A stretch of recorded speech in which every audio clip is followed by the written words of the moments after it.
Hello and welcome to Eco-Terrorism. I'm Zeinab Bailoun. Agriculture, or the production of food crops, increasingly requires the attention of both international and local organizations to help in its development. Small-scale farmers and producers are not getting the attention they need from governments and the public. For more on this issue, let's take a look at this report. Agriculture for decades has been associated with the production of basic food crops. In this sense, agriculture may be defined as the production, processing, marketing, and distribution of crops and livestock products. While productivity of crop production is associated with the intensive use of input, yield can be increased through better land management and farming practices, and weed and pest controlling. In this regard, many international and local organizations work in the field of agriculture production and local foods to help small-scale farmers and producers to develop the agricultural sector. Addressing these challenges and creating incentives and opportunities for private sector to drive growth in agriculture, advocating and lobbying require strong policy support and massive public investments to create an enabling environment. However, agricultural development requires a comprehensive long-term strategy, and such a strategy needs to be supported by long-term commitment from both governmental and non-governmental local and international organizations and development partners. While opportunities for agricultural growth are there, challenges to realize them are huge. In Africa, particularly Ghana, agricultural growth has played the key role in poverty reduction, which allows the country to become one of the few African countries that will achieve Millennium Development Goals of halving poverty rate early than targeted year of 2015. The recent intensification of agriculture and the prospects of future intensification will have major detrimental impacts on the non-agricultural, terrestrial, and aquatic ecosystems of the world.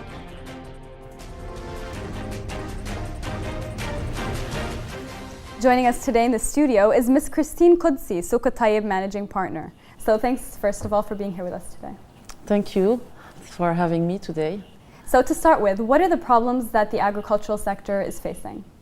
Well, this is quite a vast question. I think there are lots of things to say about agriculture, as we can see in the report you've just shown. In Lebanon, you know, the agricultural sector really decreased a lot. It was very important as a sector, as an economic sector.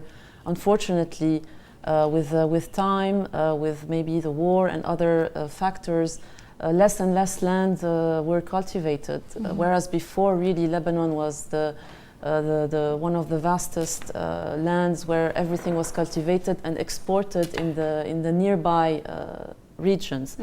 So less agriculture because of economic development, new technologies, other sectors coming in, and which left lots of farmers out of jobs, we can say, and started looking to other opportunities.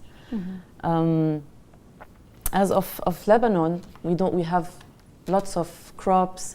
There's lots of interesting things that can grow because the land is fertile. We have water, which is very important compared to our neighborhood, to our, let's say, maybe not neighborhood, Syria also has water and all the countries, but to the Gulf, for example.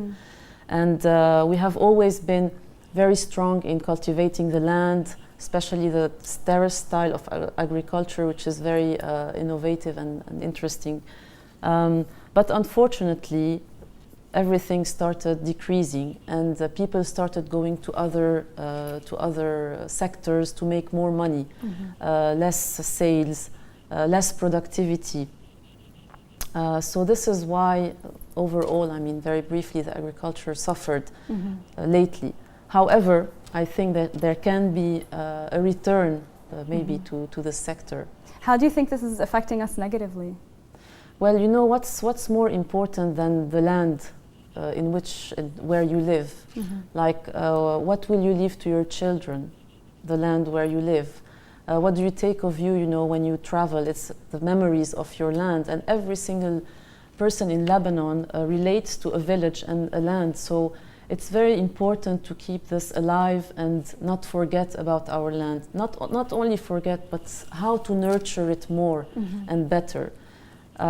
So, of course, when the land is not cultivated, when farmers are leaving it to die or to do construction, for example, instead of cultivating it, all of this affects negatively the environment and also the person, which cannot relate to its land anymore.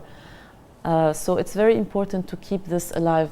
And mainly I could focus here, especially towards what Souk al-Tayyib does, to the small farmers and producers, because it's easier when you are a big, an industrial farmer or an industrial company who can just own lands and have like heavy production means to cultivate it.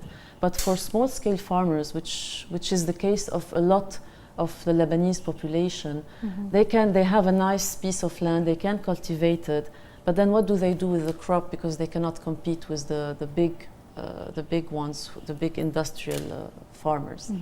So this is an interesting aspect where we wanted to revive agriculture through small-scale farmers and producers. And not only in Souk al-Tayyib, which is our mission, but not only reviving agriculture, what we call clean agriculture, which we can get into if you want. Or how would you define this? What's clean agriculture? Well, I think it's something we created because you know, there's a lot of overuse of chemicals to have faster crops and so on. And we wanted to, if we overuse the land and really use chemicals, then the land will not give you back. So you have maybe faster production, but afterwards you will not have production. You will not leave anything for your children and grandchildren, etc. You can have interesting and good products while still cultivating the land without being aggressive with it. There is something called organic agriculture, which is one way of tackling it. But to be organic, you have to have a bit of means, because you need a certification. And a certification is given by a third party, which is neutral and objective and has to go and check the land. And you have other small farmers who cannot afford maybe a certifier, but they can have clean agriculture, which means without using pesticides and aggressive chemicals in their land. And the crops are trusted, but they just don't have the certificates. And how is this helpful for us in terms of, you know, the population, our diets, our health? It's probably much healthier, it's probably much better for us as definitely, because when you eat a tomato that has been oversprayed with chemicals, and when you eat another tomato that has been cultivated with the love of the farmer and I would say environmental friendly products, which are made of a compost or processing the land and not, you know, chemicals. You have a different products in taste, but also in vitamins, in every nutrient that this products can give you.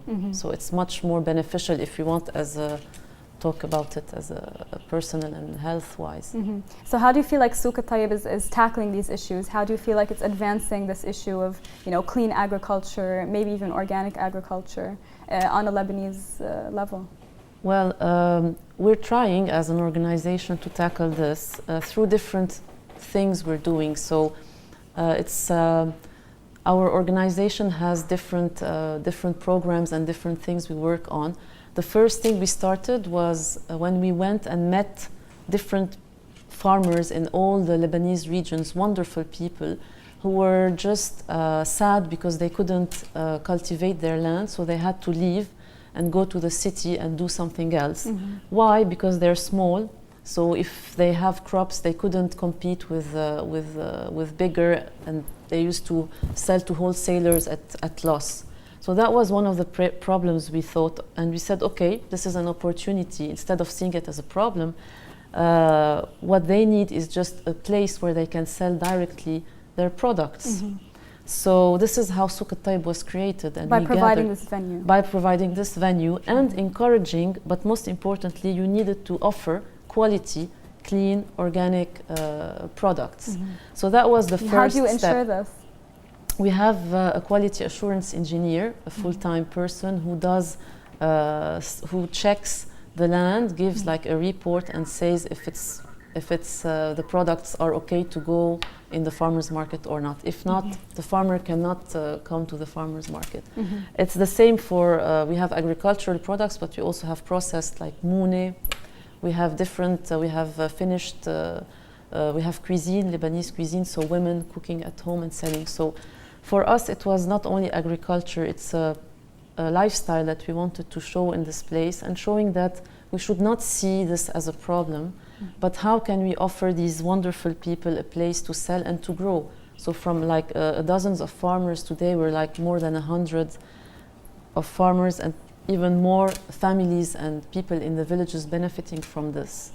So this is one thing we did. Plus, we want to create more jobs for the farmers and their families and workers in the villages, which happened through, some of them grew, had bigger lands, and started developing became like small businesses. Do you think you've been able to do this as an NGO in a way that's actually beneficial to everyone involved, and that's able to allow you to move forward, or do you think that you need the government's help at some point?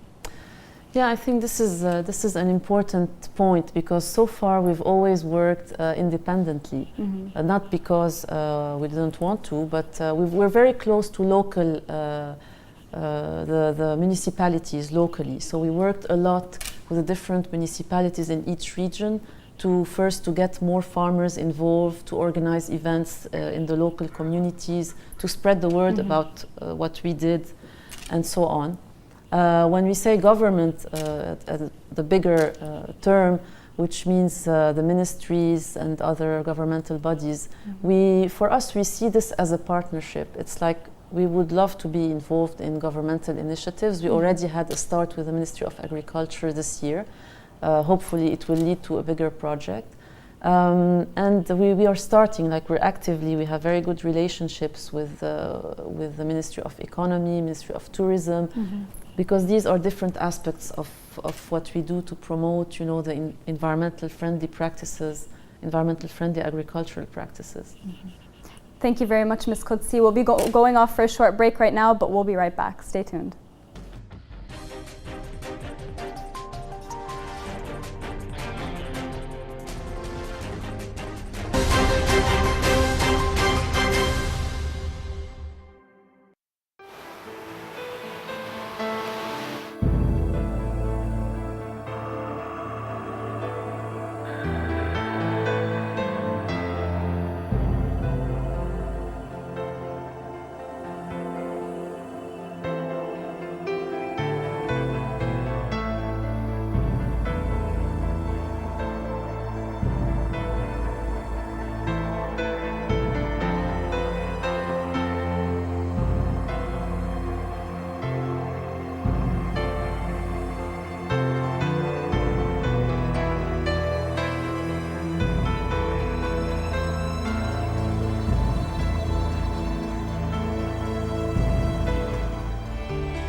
Evening.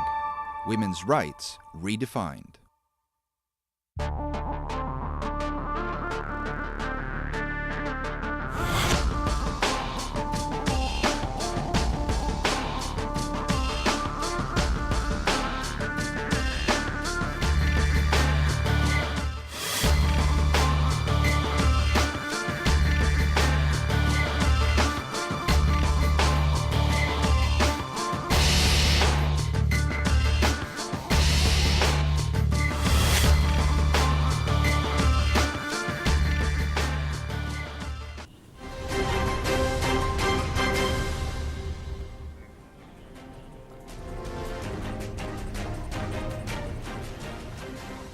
Welcome back. Joining us by phone today is Ms. Barbara Mas'ad, Director or Leader of the Slow Food Beirut NGO. Thanks for joining us here today.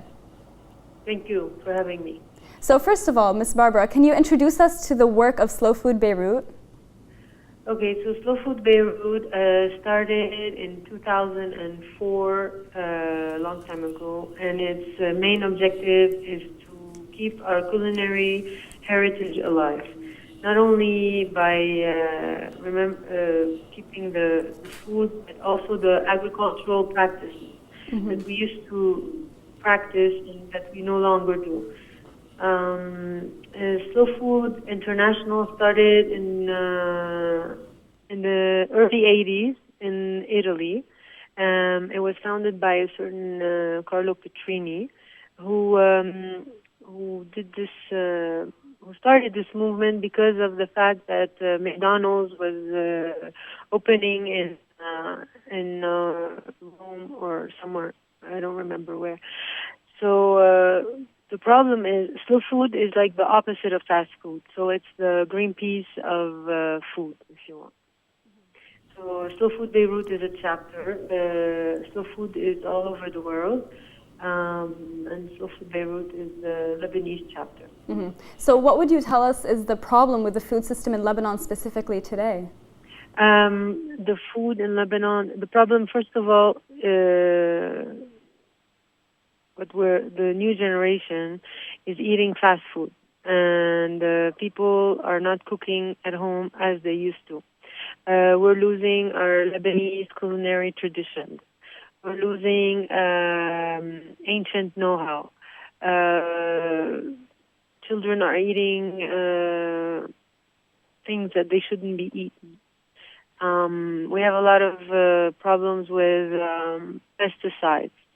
So what we're trying to do in Slow Food Beirut is to create awareness for people to know that our Lebanese culture and food is going to stay, and educating children about it, educating adults. We're also we have a farmers market in Hamra every Tuesday, where you can come and meet the producers and speak to them and talk to them about how they grow their fruit and vegetable and how they produce their goods, their money, etc. What about the agricultural sector? What are the biggest problems facing the agricultural sector, and how do you find that Slow Food is dealing with them?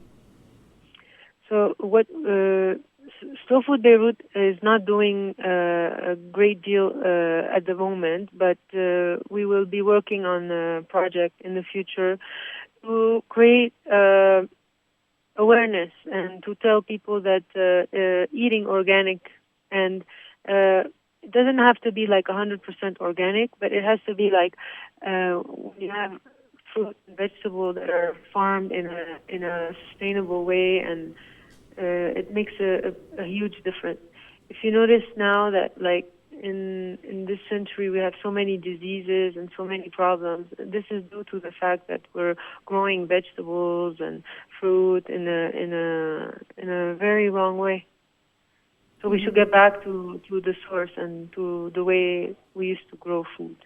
So why would you say small-scale farmers and producers are relatively important?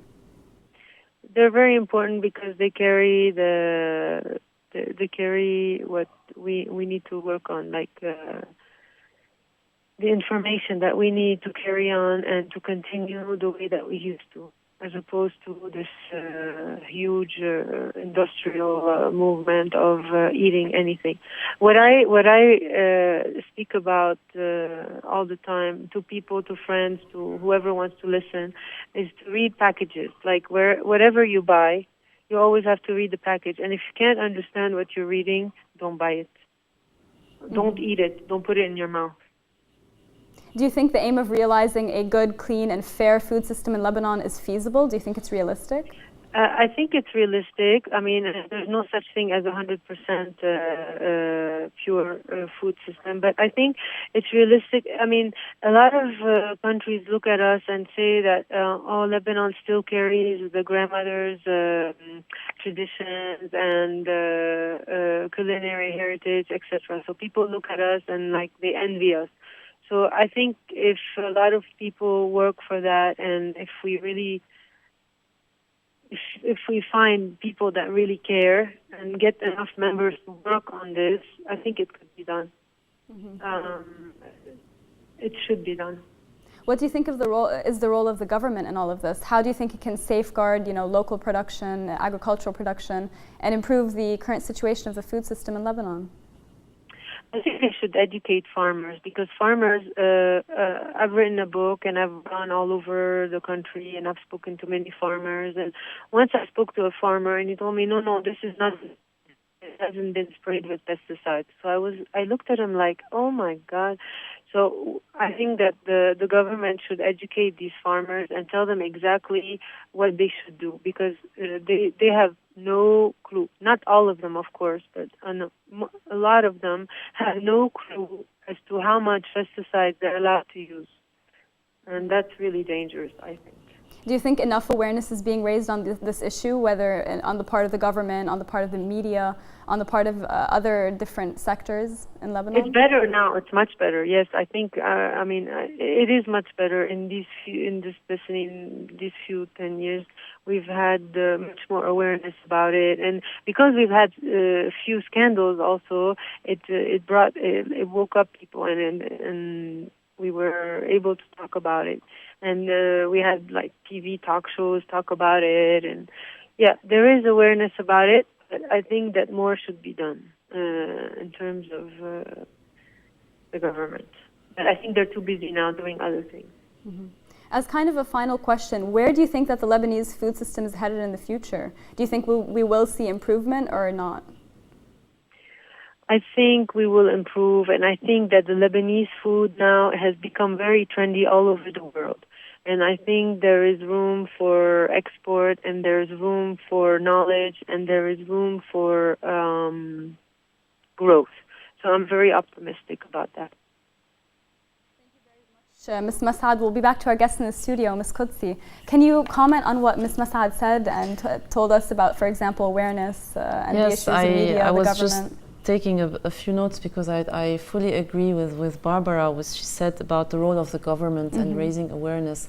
I think this is where we need the bigger push, because there are a lot of small initiatives or smaller or bigger private NGOs towards this to raise awareness about all these issues. However, if we want to be stronger, the government, who has maybe a bigger reach, should do more on this level, on the level of education, as she mentioned, which is very important, because as you start this as you grow as a kid, and it's not when you're already grown up. So that the thinking should already be in you when you are a kid. Mm-hmm. What do you say to critics who say, for example, that the government should be focused on other issues, that this isn't very important?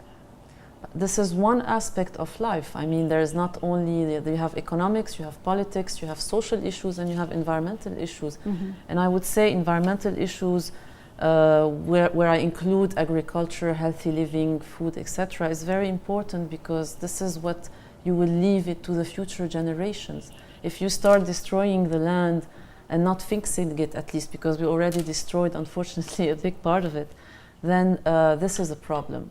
So on the contrary, it should be on the agenda with all the other problems. It's one of the issues. What do you think is the problem? Why do you think that the government isn't giving as much attention as it should be giving to the issue?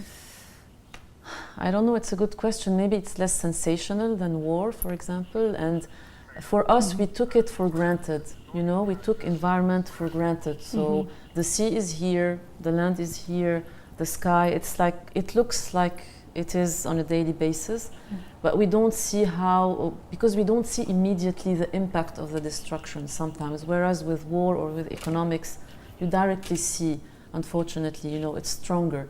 But the environment is a long term, so when we're destroying the land, like today I spray a pesticide, I don't see what am I doing wrong. But in 10 years, when I'll just look at my land and analyze it, I will have nothing left in it. So I think this is why it's less in the, we've always, the media are always more, maybe have a tendency to look at what's emergencies or, you know, big, sensational. But I think now it's changing. I think we can say that environmental issues are becoming more at the forefront of news, like programs, talk shows, things are being said, as Barbara also said. Have you found a good reception from people, from the public, from the media, in terms of Souq al-Tayyib? Definitely a lot. I think we do a lot of campaigns at our size. Of course, we're not like, for example, I can show here a little bit about what we did towards organic. We did like a small calendar to explain. This is to explain what organic is. With other partners, we did Tayyib al-Organic, like a big event at the farmers market. We invited all people involved in organic sector to explain what are the benefits, etc. Eco-Green was something about environment and how can we be more environmental friendly. Another organic campaign we did. So it's like lots of information. It's always Arabic, English, because we want to target a larger audience. So I think we're doing our best to reach through our newsletter as well. We have a newsletter that talks about also environmental issues, agricultural issues, things like that, which now has become an e-newsletter. We don't see it. Okay. What else? So do you find that people are responding Yes. to this in a positive way, that they're finding it interesting, they're not actually taking it in a negative way? Definitely, there's a lot of awareness, and the comments we received from people through our social media network shows that people are really interested in these subjects and in what we do in Souk al-Tayyib. So you do see a positive future? Definitely, we have to be positive, and I see a positive future, yes. Thank you very much, Ms. Qudsi, for joining us today. Thank you. And so thanks to Ms. Christine Qudsi, who is Souk al-Tayyib Managing Partner, for joining us in the studio, and to Ms. Barbara Mas'ad, Director of the Slow Food Beirut NGO, for joining us by phone. That's it for today. This was Eco-Terrorism, and I'm Zeinab Bailoun. See you next week.